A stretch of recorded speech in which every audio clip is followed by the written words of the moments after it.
A mulher de 20 anos que teve as nádegas dilaceradas chegou hoje a Goiânia. Ela está no Hospital Alberto Rassi para fazer a reconstrução. O tratamento pode durar até 1 ano.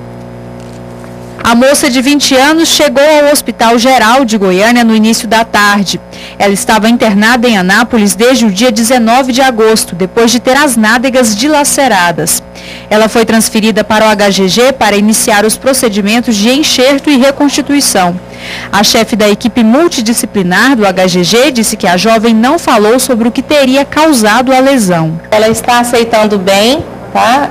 Todas as intervenções, toda a equipe multidisciplinar já fez uma primeira avaliação e ela teve uma aceitação muito boa da equipe. O caso está sendo investigado pela Delegacia Regional de Anápolis e algumas testemunhas já foram ouvidas nessa semana. O principal suspeito do crime é o ex-marido da vítima, que segundo alguns familiares já teria agredido a jovem anteriormente.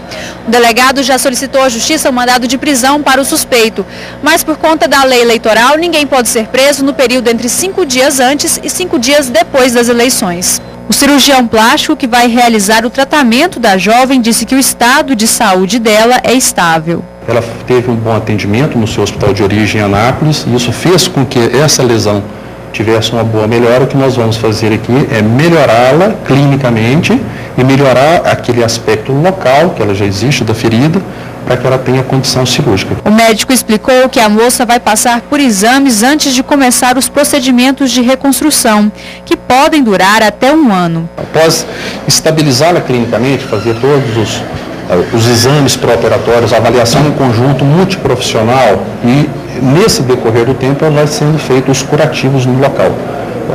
A partir do momento que nós vamos sentir que já existe condições iniciais para tratá-la cirurgicamente, a ideia inicial seria fazer a cobertura cutânea, que a gente chama dessa região. Então, a gente faria através de um enxerto de pele para que isso ocorra o fechamento dessa lesão.